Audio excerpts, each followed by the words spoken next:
So should we start now? Yeah, sure, definitely. Yeah. Okay. So I'll just thank you everyone for joining us today evening. So my name is Krishna and I'm from Neuberg Diagnostic Marketing Team. Dr. Srinivasa has more than 23 years of experience. He is currently working with Manipal Hospital. So Dr. Srinivasa will take us through different aspects of bowel disease, and I'll hand over this webinar to him now. So you can start now. Good afternoon, everybody. I at the outset thank Neuberg Anand Diagnostics for giving me this opportunity to interact with you all. These are all tough times for all of us, and let us see what is IBD, and basically it's inflammatory bowel disease. Uh, we had a World IBD Day recently on 19th of May. That was Tuesday. So in this week, it's actually, we can take it as IBD week all over the world. Basically, IBD is it was thought to be very rare disease. When in fact I was doing MBBS and MD about more than 25 years ago, it was like a case report. Like, if there was a patient with IBD, all of us used to rush and see. Now we have a lot of IBD patients. Our professors used to tell us, this is a Western disease. Don't bother diagnosing this IBD in our country. This was about 25 years back. Now things are totally changed. In fact, in the incidence and prevalence in our country is as much, or maybe we're crossing the Western countries. So before I talk about IBD, since the platform is mainly for the general public, I would like to talk to you about the basics of gastroenterology, what is the GI system, anatomy, and inflammatory bowel disease starts with actual diarrhea. So I'll talk a few words about diarrhea, how to investigate diarrhea, and when do you say diarrhea is important. So let us start. Okay. So digestive system, it starts from the mouth and extends to the rectum and anal canal. So have different parts like esophagus, stomach, the small intestine, and the large intestine. IBD is divided into two subtypes. One is ulcerative colitis and second is Crohn's disease. Ulcerative colitis. हमको सुनने तो जो हम सुन रहे हैं बाद में देखना फायदा जब हमको जरूरी काम करते हैं तभी तुम आती हो. This ulcerative colitis involves the large intestine, and so this is the large intestine where the ulcerative colitis involves anywhere from the oral cavity to the anal canal. So Crohn's can affect anywhere, and at different times it can affect different organs. So this is the large intestine where ulcerative colitis is detected. Ulcerative colitis can affect any part, from any or all parts. Usually it starts in the rectum and extends variably up. I sometimes restricted only rectum or to the sigmoid colon. This is sigmoid and descending colon. This is a transverse colon, ascending colon, and this is the end of the colon called cecum. So it can, starting from rectum, it can involve various segments. As before I talk about IBD, let me just talk a few words about diarrhea. People have different definitions and concepts of diarrhea, especially the general public.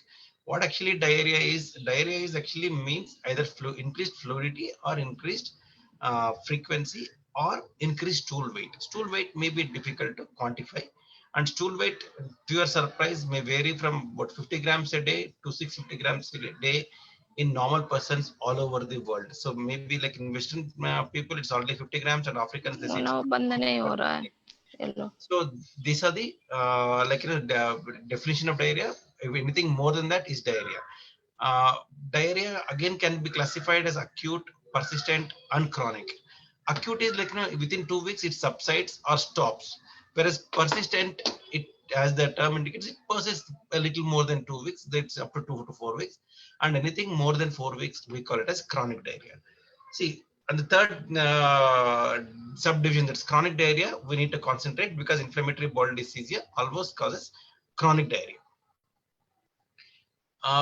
Before we think of investigating and suspecting IBD, first we have to see whether it is diarrhea, as what we discussed about the fluidity, increased frequency being there or not there, or the stool weight increasing.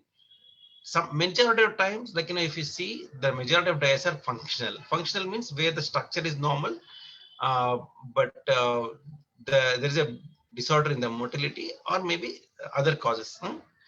It can be because of small intestine, large intestine. You know what happens? The food gets digested in the small intestine, gets absorbed.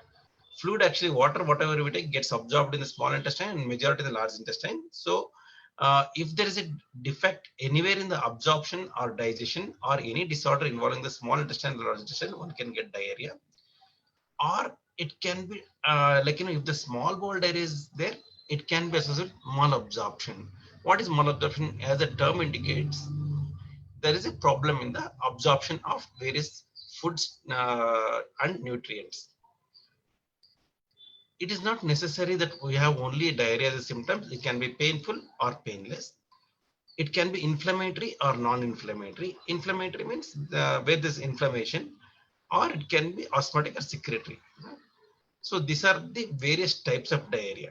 So let us see what is the first important thing is whether it is organic or functional, because the diarrhea we need to investigate only if it is organic. So how do you distinguish between organic and functional diarrhea? Here you can see volume is large in organic, small in functional. This is an important thing. If there's a nocturnal, if the patient gets up in the night for passing stools, then it is organic, because functional diarrhea almost always ceases during night time. Blood may be present in organic, may or may not be present, but it is never there in functional diarrhea. Fecal incontinence, in fact, the diarrhea there could be so much of urgency, there could sometimes be incontinence when it is organic. Whereas functional diarrhea, you never get incontinence. Weight loss, again organic diarrhea. It rules out functional diarrhea. So frequency is daily, whereas in functional it is intermittent. But in few causes, organic diarrhea, it can be intermittent. Acute onset of illness suggests organic, whereas functional incidents, they go on for years together. And if there is dehydration or loss of potassium, it suggests organic. So basically, what are 2-3 important things? If there is nocturnal frequency, if there is blood, or if there is weight loss, it tells us there is something wrong. If none of these features are there, it's very likely that it is just a functional diarrhea. The commonest cause of it is irritable bowel syndrome. See, people can mistake IBS and IBD. Irritable bowel syndrome is diagnosed only when you have everything structurally normal and there's nothing wrong.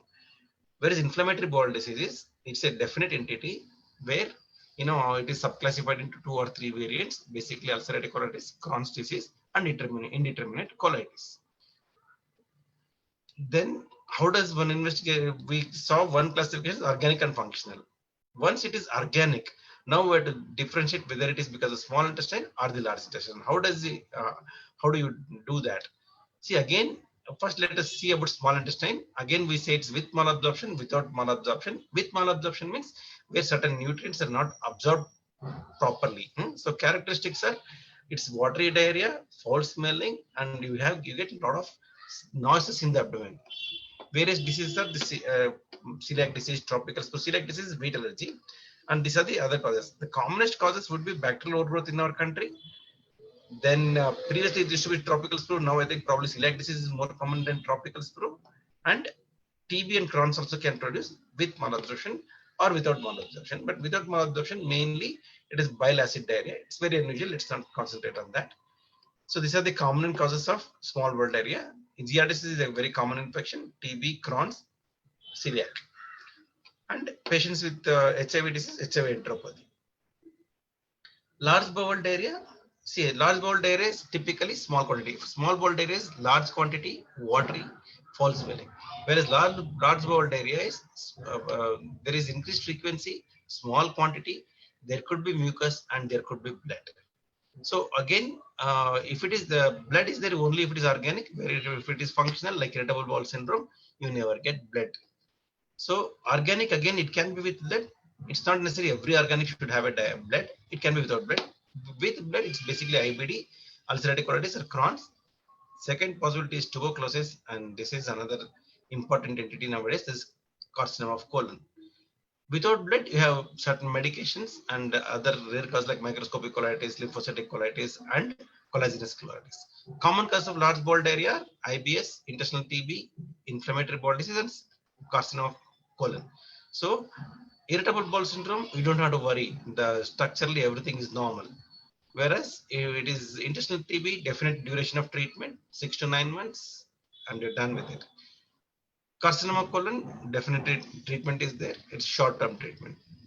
What is most important for us now to consider is inflammatory bowel disease, where it is the bad news is, like, it's a lifelong commitment from the patient to stay healthy and to stay in follow.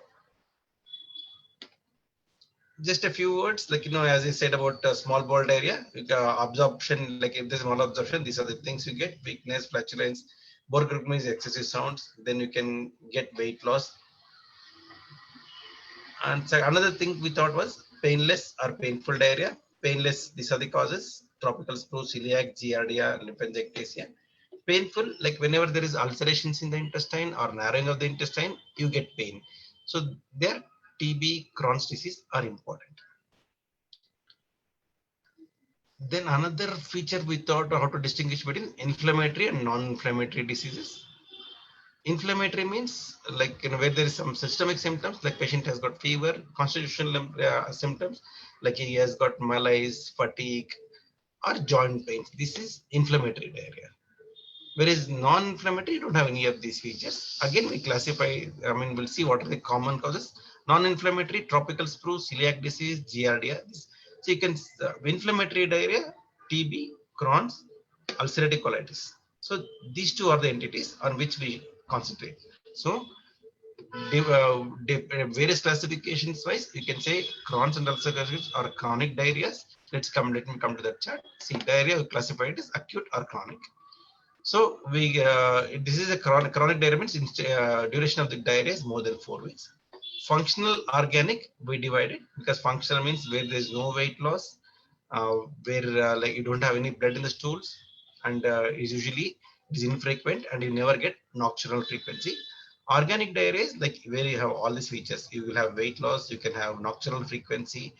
It is usually continuous, or sometimes you can have flares and remissions. So that is organic diarrhea. Then we classify as organic, large bowel or small bowel. As I told you, large bowel is small quantity with mucus or blood. It can, it's not necessarily blood should always be there in large bowel diarrhea, but if it is IBD, usually it is there. Small bowel diarrhea, we discuss the features. So basically, we have to understand whether diarrhea is acute or chronic. So inflammatory bowel disease is a chronic diarrhea. It is an organic diarrhea. Ulcerative colitis is only large bowel, whereas Crohn's disease can be large bowel and small bowel. As I told, it can involve anywhere from the oral cavity till the rectum. So let's now come to the proper topic of inflammatory bowel disease. So what is this inflammatory bowel disease? It refers to a recurrent chronic disease that causes inflammation of the intestine. And again, there are two types of IBD mainly. One is ulcerative colitis, second is Crohn's disease. So you can look at the picture. This is how the normal colon looks. Whereas the inflamed colon in ulcerative colitis looks like this. You can see totally different. You can see nice blood vessels pattern here in this picture. Whereas here you have loss of all the vascular pattern. You can see the mucosa is smooth. You can see the mucosa is granular, and there are a lot of erosions. So this is ulcerative colitis. This is normal. This is how it looks in colonoscopy. So as we discussed, there are two steps of IBD. One is ulcerative colitis, second is Crohn's. Ulcerative colitis affects only the large intestine, whereas Crohn's disease can affect anywhere. But there are approximately 15% of the patients who neither fit in classically into ulcerative colitis nor into Crohn's disease. These are called as indeterminate colitis. And funnily enough, very rarely one can turn into another, because I think we've seen a few patients and they've asked me how I had ulcerative colitis, why is Crohn's now, or the vice versa. It is very unusual, but it can turn from ulcerative to Crohn's or Crohn's to ulcerative. That is a very, very minor population, less than 2 to 3%. Majority of the time, when it stays ulcerative colitis, it stays ulcerative colitis. When it is Crohn's, it stays as Crohn's. First, let's talk about ulcerative colitis. As we discussed repeatedly, it involves only the large intestine. This is the large intestine. Rectum is always inward. So this is the rectum. It's almost always inward. There are a few exceptions. Let's not talk about that during today's discussion. the inflammation is always in a continuous pattern. See, if it starts in the rectum, it can either end in the rectum, or it can extend up to here, or it can extend up to here, or the entire colon. So it is usually starts here and extends to various parts. Let's see what is it.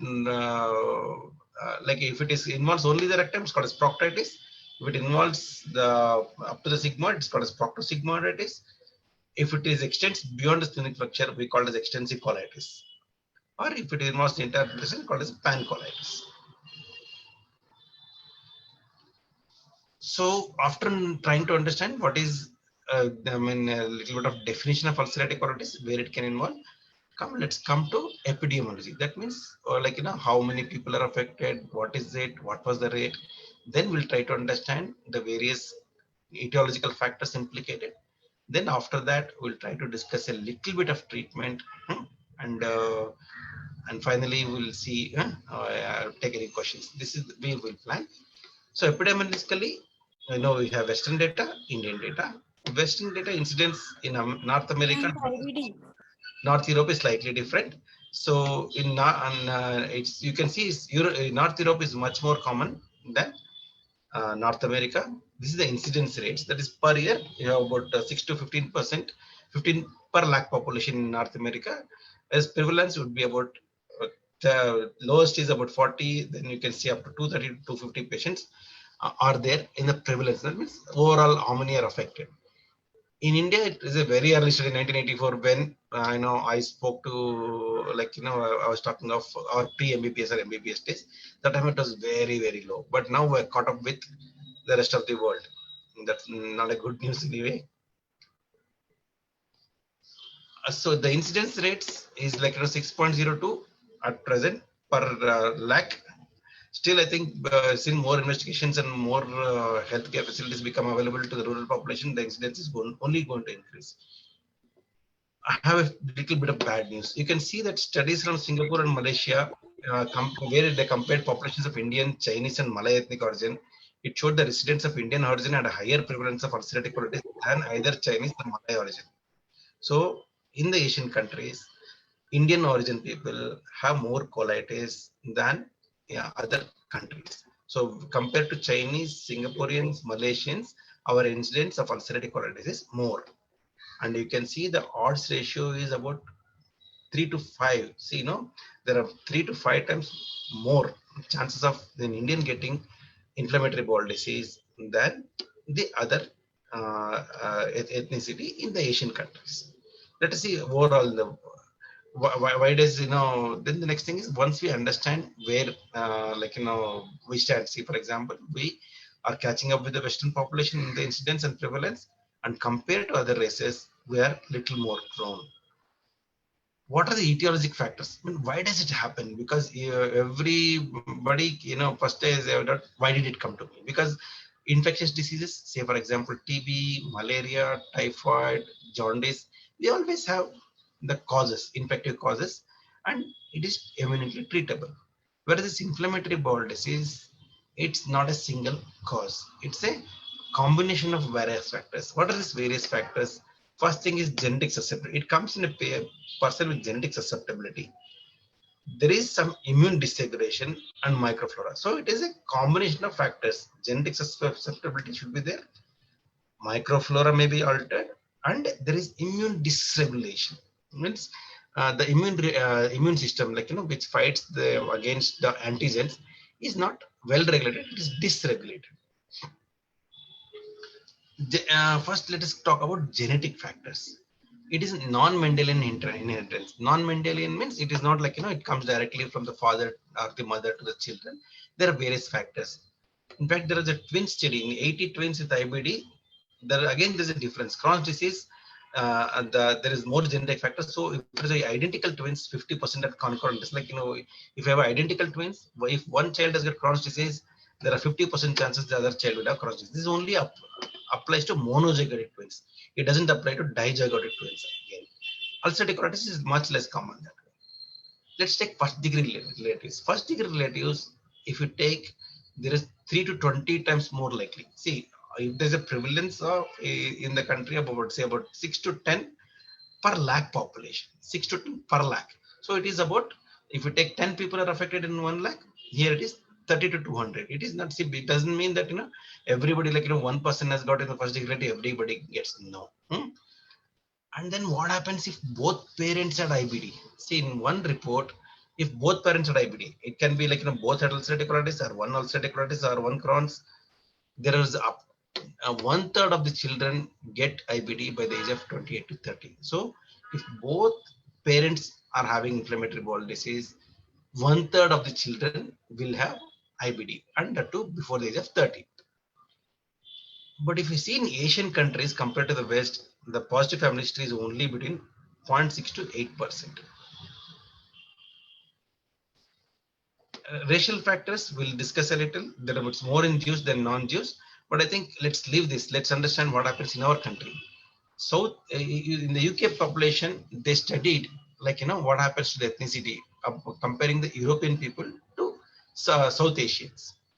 You can see this is a bad news. South Asian ethnic groups, the incidence in Hindus was 10.8, Sikhs was 16.5, and the other communities, this is the population. You can see that Europeans were only 5.3 to 100 per 100,000 population per year, whereas the Indians, you can see it is anywhere between 7 to 17. So we are almost 2 to 3 times, more prone to inflammatory bowel disease compared to the Europeans. So this is in contradiction to what was taught to us, or people think that, colitis is predominantly disease of the Western population. Yes.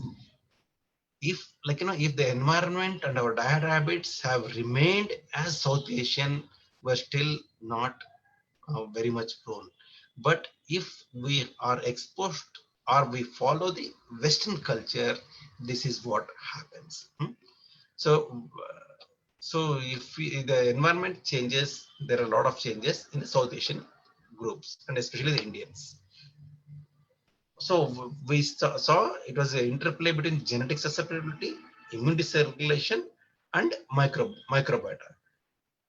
Another very important factor is diet. See, what is the diet which produces colitis? This is the most important thing. I think many people have that question. Is it caused by diet? It is. I wouldn't say it is only caused by diet. There are a lot of dietary factors involved. Western style diet, that is processed, fried, sugary foods, is known to increase the incidence of ulcerative colitis. This was never a part of the standard Indian diet. So Indians exposed to this type of diet are more prone to colitis than the European population. Hypersensitivity cow's milk protein in infancy can cause IBD. There is more chance of milk hypersensitivity in colitis than control. So you can see about 21% of the ulcerative colitis patients have milk hypersensitivity compared to control. So that's why we say, like, we do not, we always say, like, reduce milk products in these patients. So incidence and relapse increases with increased amount of total fat, animal fat, PUFA, and milk protein. So this is the picture which tells you these are the things to be avoided. So all processed foods. So don't basically cook at home from whatever ingredients are there at home. Do not use the supermarket foods. That is, if you ask me, one advice that would be it. Protective factors. Are there any protective factors? Patients who have undergone appendectomy are supposed to be less prone. That doesn't mean that everybody has to go undergo appendectomy at all. It doesn't. It's supposed to reduce the incidence in people incidentally who are not on appendectomy, but nobody advocates appendectomy to reduce the IBD.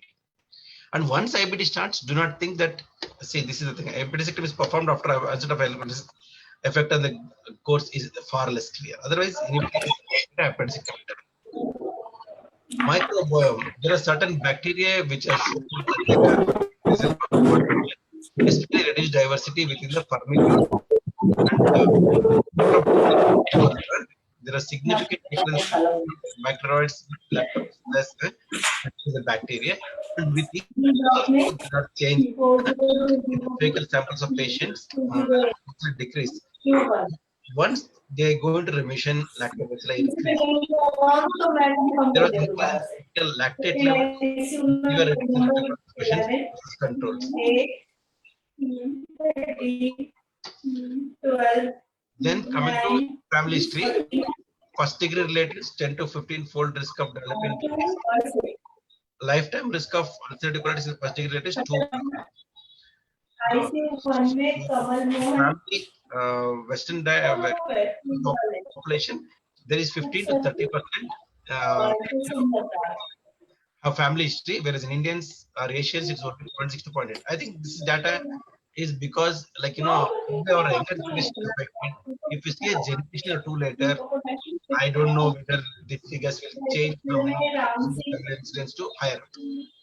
In India, they found that IBD task force found about only 3% of the patients had ulcerative colitis family history. Pathogenesis, see, there are genetic factors, environmental factors. See, genetic factors are there. Then environmental factors, basically bad bacteria, diet, infection, stress, unnecessary painkillers. Smoking basically increases incidence of Crohn's. I don't want to talk about smoking and ulcerative colitis because if I talk, it will be like promoting smoking. So these trigger colitis. This triggers an inflammatory pathway. So once inflammatory pathway, there is a barrier. The barrier function means, like, you know, the intestinal epithelium does not allow the toxins to enter from the lumen into the across the barrier. So there is a translocation of the microbial products. Whenever there is a translocation of microbial products, the immune cells get active. And since we already saw that if there's a dysregulation, then the colitis results in the phase 3 chronicity. Either it becomes chronic or resolution. If there's resolution, there is no problem. If there is chronicity, then it results IBD. So these are the various factors, environmental triggers, and these are the patterns. Basically, what are the symptoms of ulcerative colitis? Bloody diarrhea is, you can see, with or without mucus, is the hallmark of ulcerative colitis. There is diarrhea, there is bleeding per rectum, there is pain while passing motions, abdominal pain. These are the various symptoms of ulcerative colitis. Basically, you can think bleeding per rectum, pain, passage of mucus. These are the various important symptoms of ulcerative colitis. Distribution of disease, this proctitis is about 50% have only involvement of the rectum, about 30 to 40% of left-sided, and 20% of the entire colon being affected. Why is this important? Why do you want to know whether it involves only the rectum or the sigmoid colon or the entire colon? That is basically two things. One, the drug delivery. If it is only rectum, we give suppositories. If it is the left predominantly rectum and sigmoid, we give enemas. And if it is entire colon, we always give oral medications.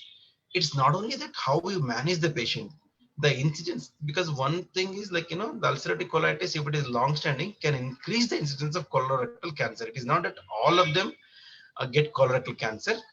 So you can see the relative risk. If there is if it is confined to the rectum, there is no increased relative risk. Whereas if it is left-sided colitis, there's a 2.8 times more chances. Whereas extensive colitis is about 15 times more. Please do not understand that it is percent. It is only increased incidence compared to the normal population.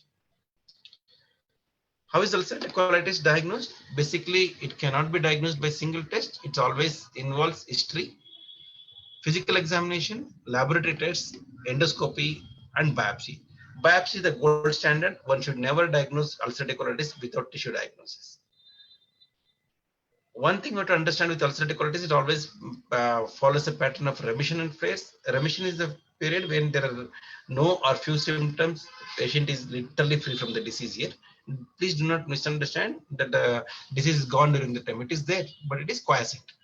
Flare is a period when the symptoms are present in the period disease is active and affects the patient. What are the the main difference between ulcerative colitis and Crohn's disease? Because we discussed about ulcerative, let's have a few words about Crohn's.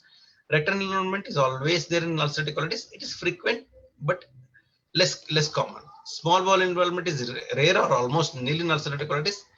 It is very frequent. In fact, about 70 to 80% have some either isolated small bowel or small bowel and large bowel.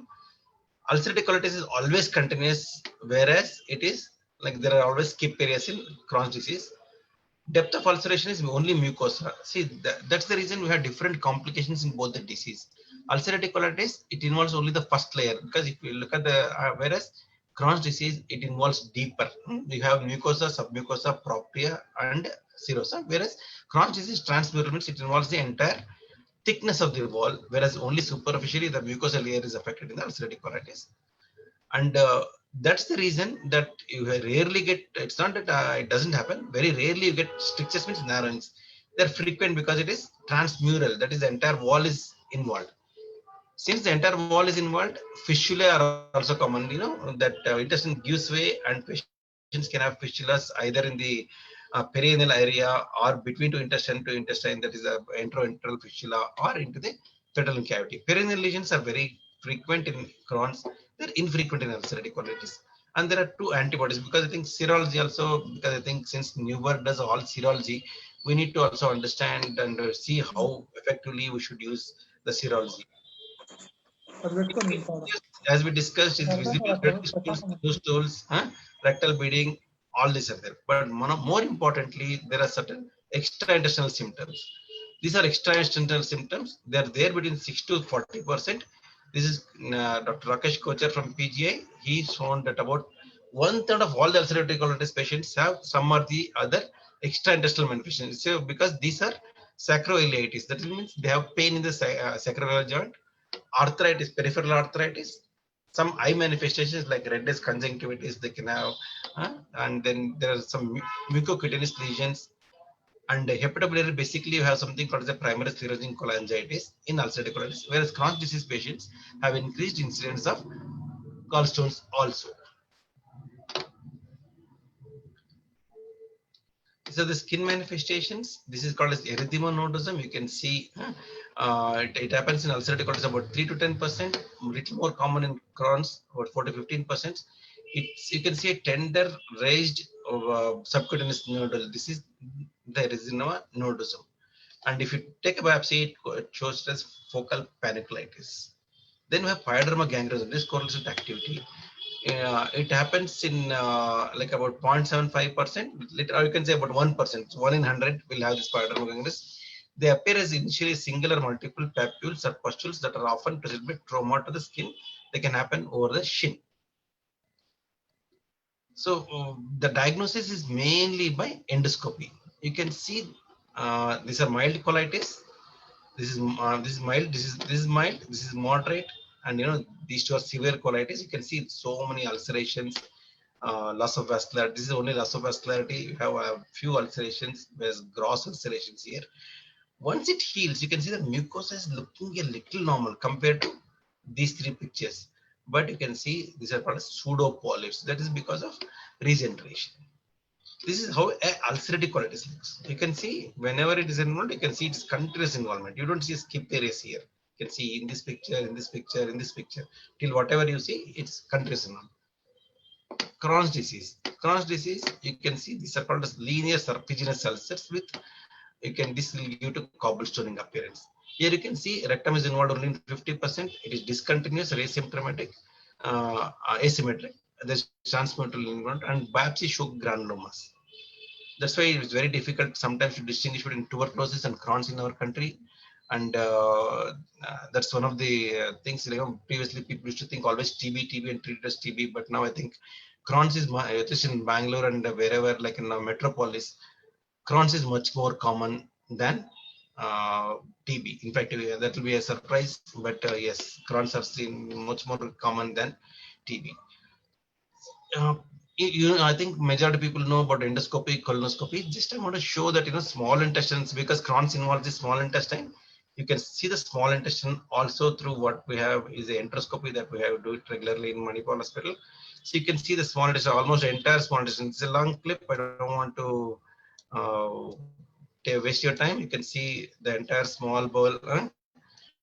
We can see the small bowel, entire small bowel. You can see it's small bowel. And not only that, see, you can see an ulceration here. We can take a tissue from the small intestine. Crohn's, we have different types of disease. Depending upon the age, we classify as A1, A2, A3, location, aerial, colon, allocolic. This is not very important from this discussion. Behavior, B1, B2, B3. See, you can see B1 is non-structuring, non-penetrating. B2 is structuring. B3 is penetrating. These patients present with fistulas. whereas this patients present with narrowing abdominal pain obstruction. If L4 means it can involve the upper gastrointestinal tract. That is like, esophagus, stomach, duodenum can also be involved. And if there is a perineal disease, we'll be able to see, if we see the discharge, diagnosis will be like, somebody would write A1, B2, L2 or something like that. So this is what it means actually. Distribution, you can see only colon enrollment in Crohn's is only 20%, only ileal enrollment is 30%, whereas 50% have ileocolic. So if you take the 80% have small bowel plus large bowel, 70% have small bowel plus large bowel. It's a combination. And the location, it's, as you see, it's L1, that is ileal is the most common. This is overall distribution. And behavior, non-stricturing, non-penetrating is the most common. Then stricturing, penetrating is also very common. So you can see penetrating is much more common nowadays. For ulcerative colitis, to grade the severity and treatment, we have this Mayo score and Montel classification. I don't think it's very important for present discussion. For Crohn's disease, for severity, we have what is called the Crohn's disease activity index. This is mild, moderate, severe. Let me not dwell too much into all this. Coming to the treatment, ulcerative colitis, it's basically, as we discussed, there are flares and remissions. Our aim is to maintain the patient in remission. So in flares, in a flare, the goal is to get symptoms under control as soon as possible. Steroids along with mesalamine. In remission, safe and drug, this mesalamine is used. Goals of therapy. See, one thing, please understand, ulcerative colitis cannot be cured by medicine. So it is only you're controlling. It's like, I always compare ulcerative colitis treatment to diabetes and hypertension. So once, diabetes starts or hypertension starts, your patient is at regular checkup and medications are altered accordingly. So it's like, not that, you have complications like diabetes, like ischemic heart disease, kidney disease, or eye disease. You don't have that, but colitis, you need long-term treatment. There's no cure as such at present. So goal of therapy would include inducing remission. That means making the patient asymptomatic, maintaining the remission, restoring their nutrition, and most important nowadays is to maintain quality of life. What are the medications used for ulcerative colitis? Mesalgin, mesalamine, corticosteroids, immunomodulators, cyclosporin, infliximab, and surgery. Surgery is sort of curative for ulcerative colitis. See, because you take out the entire large bowel. But why it is not done is because many times, you do what is called a diversion ileostomy, and or we can do what is called ileal pouch and inner anastomosis. But the problem with IPA is patients can have strictures, or they can have some what's called as a pouchitis. They can have again a slightly chance of recurrence. So the complication rate, if you take increased frequency and even sometimes incontinence. So complications, if you take entire gamma, it's a little high. So that's why we don't prefer surgery unless there are strict indications which we can decide. These are the formulations, suppositories is used for proctitis, oral mesalamine for all types, foam enemas for rectum and rectosigmoid involvement. And if it is left side colitis, you have liquid enemas. All these are available in our country. Crohn's disease armamentarium, there are so many medications available for Crohn's, immunomodulators. See, there's a difference between Crohn's disease and ulcerative colitis. Mesalamine is the gold standard and is the backbone of therapy for ulcerative colitis. Crohn's disease, it is immunomodulators. Biologic therapy is used for both. Crohn's disease, there are slightly more differences. See, we have first phase mesalamine, immunomodulators, and biologics. Here we have what is called as a top-down treatment and step-up treatment. See, when do we do conventional this? In Indian continent, we usually use the conventional treatment, usually steroids, then you add azathioprine, methotrexate, then you go for infliximab, that's a biological.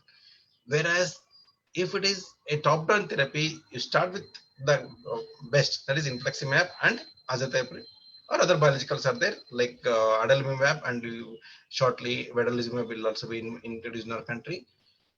Then episodically you give infliximab and last steroids. So you can see there is not much mention of mesalamine in Crohn's disease here.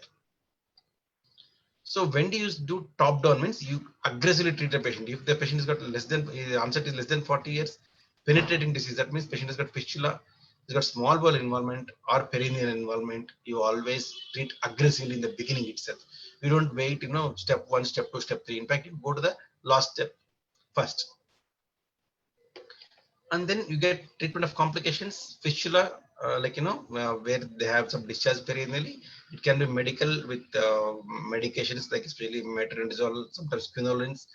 Biologics are very important. Sometimes you need set-on placement and sometimes even a diversional elastomy. Stricture, it can be surgery or a double ball endoscopy when there's narrowing, when they present with obstruction. Previously, it used to be only surgery.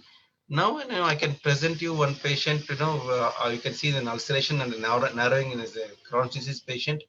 We did a balloon dilatation in Manipal. This is small ball, deep in the small ball. It is about, say, 2 meters below the opening of the pylorus. So it's about 2 meters below. So you can see we're passing a guide wire through the opening through the endoscope. This is about very, very deep down in the jejunum.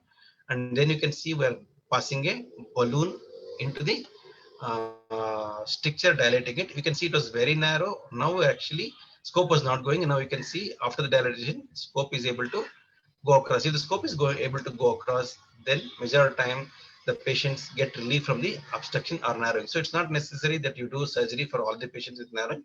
We can do it endoscopically also. Investigations basically have anemia, increased platelet counts, increased total count. I'll come to this point called calprotectin. It's a sensitive, non-invasive biomarker, and nowadays with the COVID, we should use this more and more often. Very few labs do it in Bangalore, and then the first and the foremost is Anand. So fecal calprotectin is very important. Cultures are not so important. Then we have microbiologic investigations. We don't do a stool culture very often, but nowadays one of the causes for flare is the Clostridium difficile. We do the test for Clostridium difficile. Another important thing is ulcerative colitis flare is cytomegalovirus virus infection. This endoscopic biopsy we do, and advanced laboratories like Nuremberg, they do immunohistochemistry as well as the virological studies for CMV DNA through PCR. I just I think there was one interesting question. Are there any serological blood markers of IBD? And when do you use them? See, there are two important markers. One is called the p-ANCA, another is called the ASCA. Since there's lack of time, I would be just like, won't spend too much of time. You probably will take a few questions. So these are important, p-ANCA and ASCA. There are other like, OMPC, I2 and CBIR flagellin, IgG variant. Can they differentiate from, I see important thing in serological markers, they can differentiate between IBD from non-IBD. See, p-ANCA and ASCA are specific for ulcerative colitis and Crohn's. p-ANCA for ulcerative colitis, ASCA for Crohn's disease. If they're positive, maybe you should consider. But please do not think that both are negative, the disease is not there. No. If they are there, there's a chance that patient has got ulcerative colitis or Crohn's. If they are not there, you cannot rule out the disease. That's why, you don't use it as the diagnostic pattern. But there are the applications. There are applications in pediatric because children, you don't want to unnecessarily put them into anesthesia and colonoscopy or enteroscopy. So try to see whether blood markers are positive. Then if they're positive, then you have no choice but to do the investigations.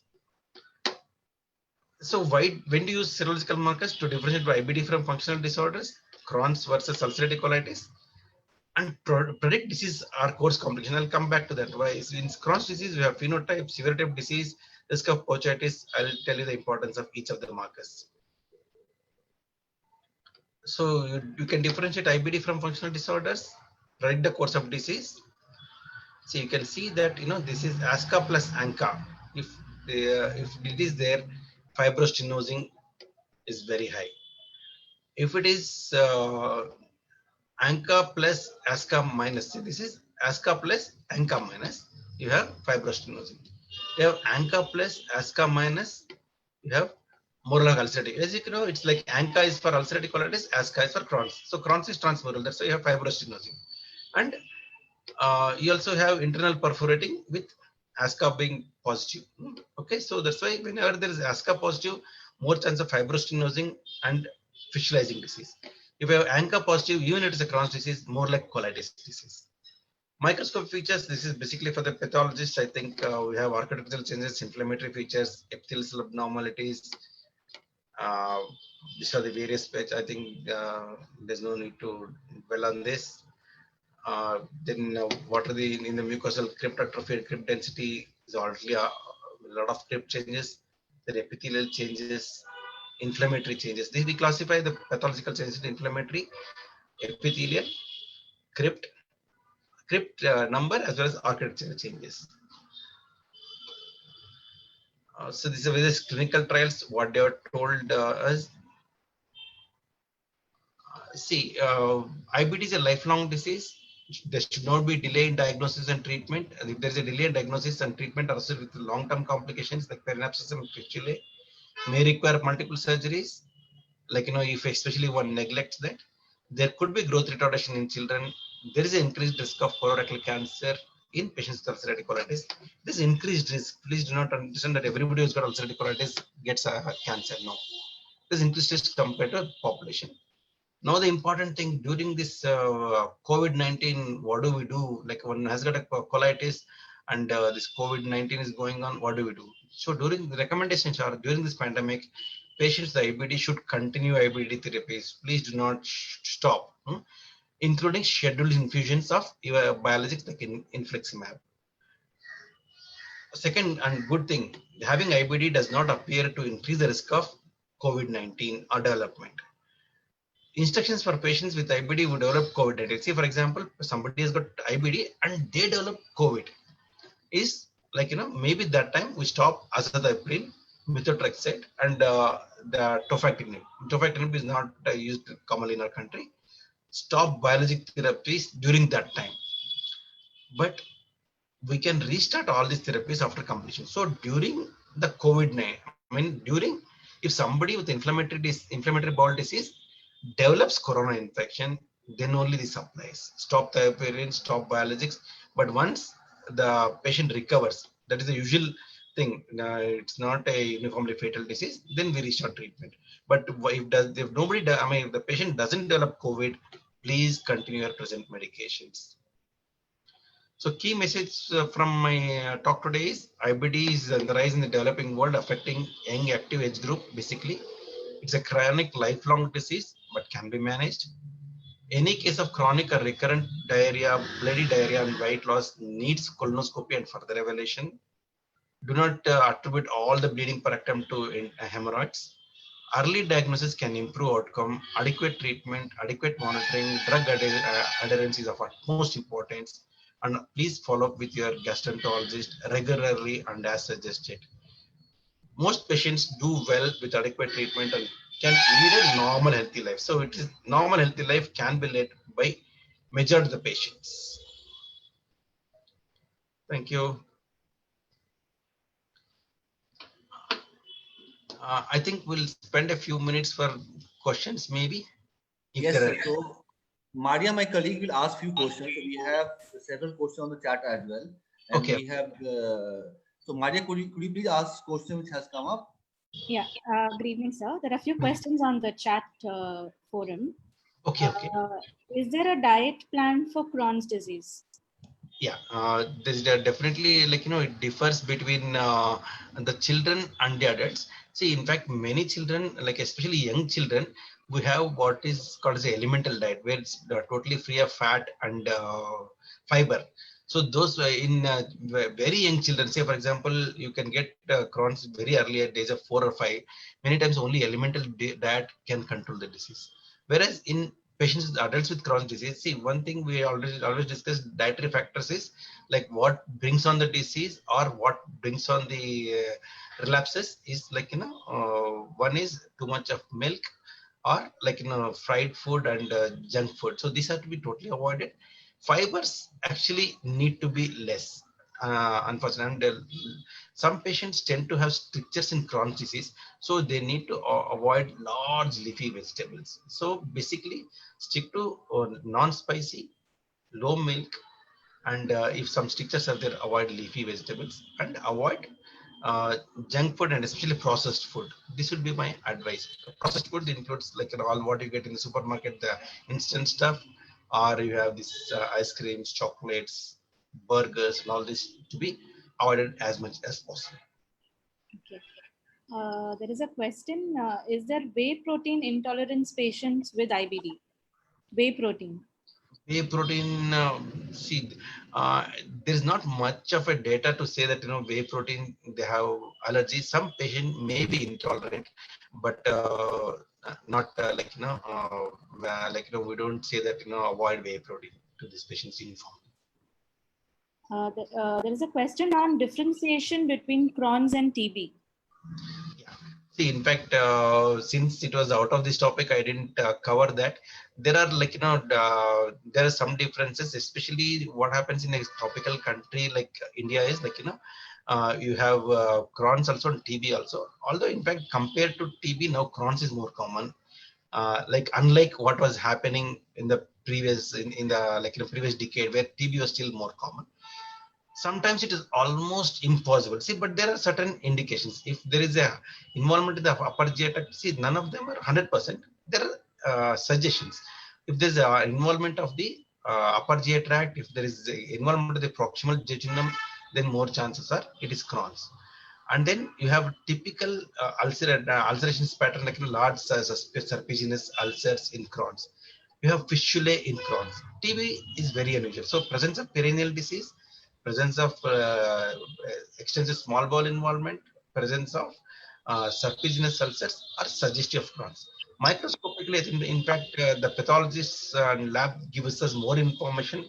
Can I ask a question? Yeah, there you have some the typical features which can distinguish between the TB and Crohn's. On microscopy, you have microgranulomas, non-caseinous granulomas in Crohn's, whereas in TB, there's usually large granulomas and you have Langerhans giant cells. Pathologic studies also can be helpful. It's like TB PCR or gene expert, but it is not that gene expert is negative or TB PCR is negative. You should not think Hello. TB. Yes, ma'am. Go ahead, please. Is there any permanent cure for Crohn's disease? Sir, unfortunately, no. Either for ulcerative colitis and Crohn's disease, there is no permanent cure. In fact, one of the slides I mentioned that there is no cure for either of them. It is only control. So that's why the treatment is lifelong. But there are, especially in ulcerative colitis, there's no doubt that 5-ASA, that is mesalamine, has to be continued lifelong. Crohn's disease, many patients do go into a prolonged remission. We may take them off treatment after a few years, depending upon their clinical features, laboratory investigations. But it doesn't mean that they are never going to get it back. Some of them go into long-term remissions. I've seen patients, having severe disease. They go on for 3-4 years, then go into the prolonged remission. You stop medications after further 2 years, and then 5-10 years they're totally fine. It can happen, but even if they go into remission, please understand they can have a flare anytime during their life. So there is no cure. The simple answer is there is no cure. It is only controllable. One of the questions sent to us, doctor, it says, my wife is suffering from ulcerative colitis. Okay. Doctor suggests for biological support. Can we go ahead? What are the side effects, or should we opt for surgery? This is a very good question actually.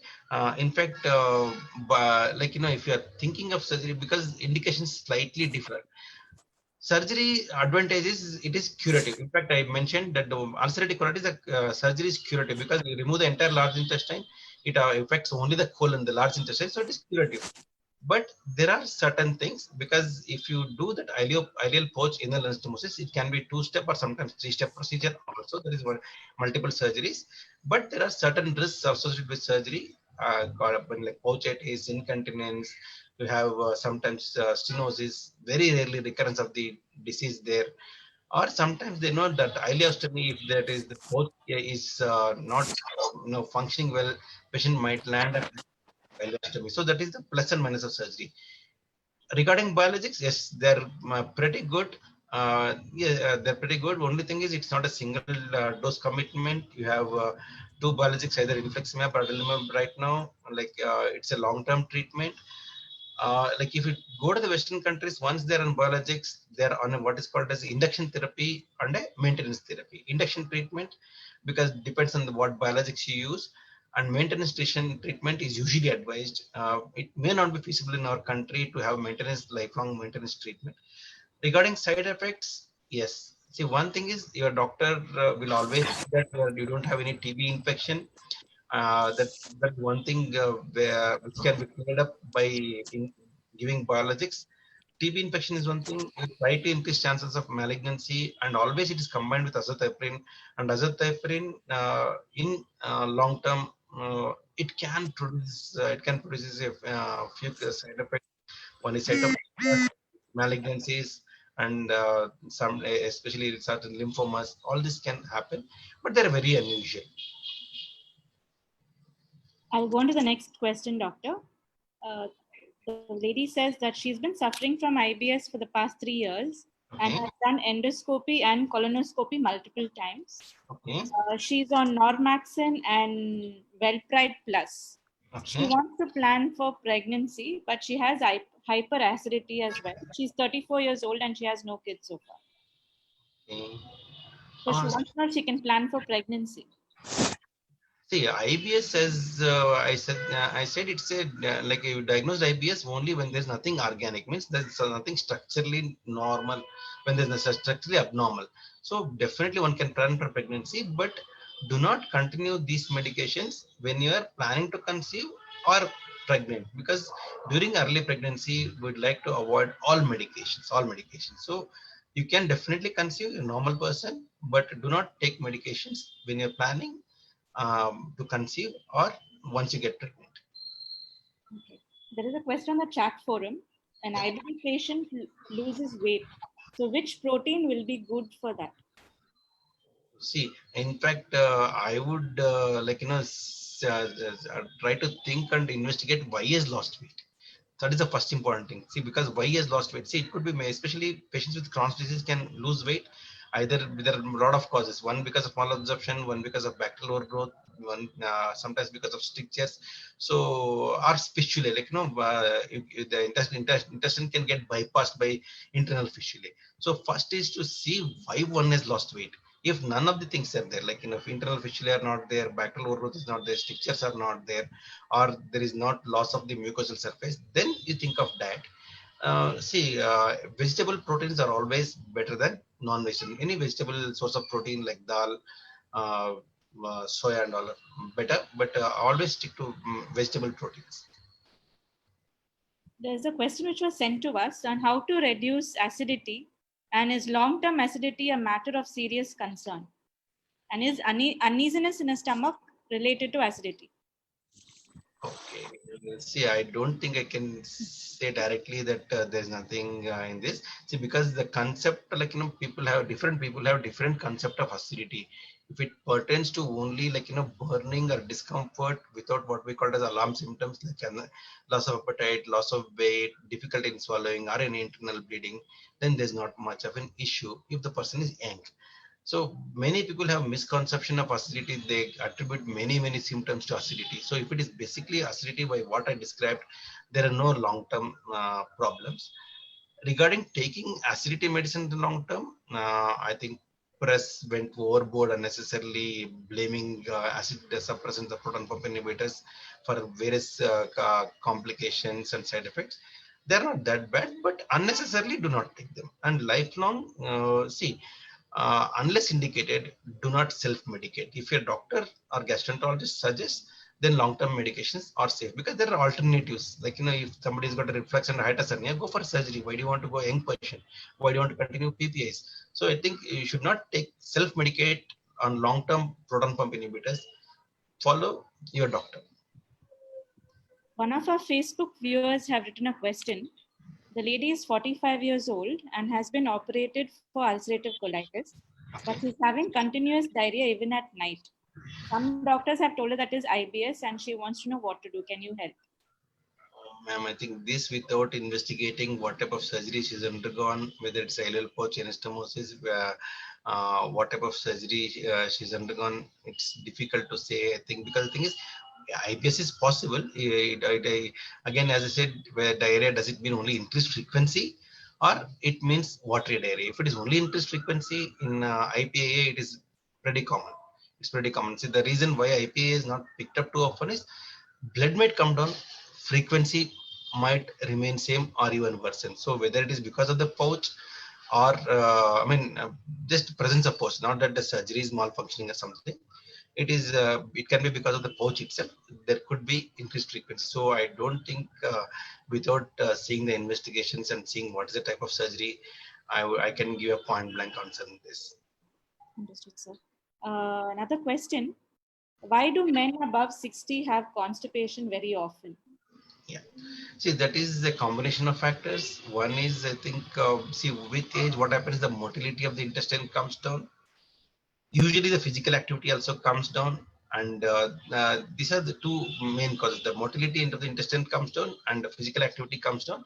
That's why one tends to have a little bit of constipation. But one more thing, most important thing is, do not just attribute it to age, because after the age of 50 or 60 itself, there are chances of colon cancer developing, or some narrowing of the intestine developing, either because of cancer or other causes. So anybody about the age of 60 develops a new onset constipation, we need to investigate. We should not we should not think that it's only because of age. It can be because of age also, but important organic factors like carcinoma of the colon definitely needs to be ruled out. There is one more question, sir. How do we overcome gluten sensitivity? If somebody's got a celiac disease, that is gluten sensitivity, unfortunately there is no cure. You need to just avoid gluten lifelong. So because again you have gluten, there are two things, like an allergic, what's called celiac, where you need to totally avoid gluten lifelong. There is no unfortunately cure for that. You need to avoid gluten. Or sometimes we have got what is called as a non-celiac gluten enteropathy, where like their markers are negative but still they're allergic. The major time when once one has gluten enteropathy, is the celiac, need to avoid lifelong the gluten. You should take gluten free diet. There's a question on the chat forum. Malabsorption and undigested food present in stool and hard to gain weight. So is this problem related to IBD? IBD can produce malabsorption and weight loss, especially the Crohn's disease. Ulcerative colitis unlikely. There are certain subgroup of patients with Crohn's disease who can lose weight and have malabsorption, but I wouldn't say all malabsorptions are due to Crohn's disease. There are other important causes of malabsorption like celiac disease, like tropical sprue, like the simple SIBO, that's spontaneous bacterial overgrowth, and there are certain rare diseases like Whipple's disease, lymphangiectasia. These need to be ruled out. Although IBD, especially Crohn's, can present with malabsorption, presence of malabsorption doesn't mean only IBD or Crohn's. It's one of the causes. Any more questions? I think there are no more questions, doctor. Any more questions, viewers? I think there are no more questions, doctor. Thank you so much for this informative session. It has been really useful. I think there's one last question. Any reasons for ribbon stool? No, unfortunately, there is no reason. Actually, I would say stool patterns can differ. Probably need to take more fibers.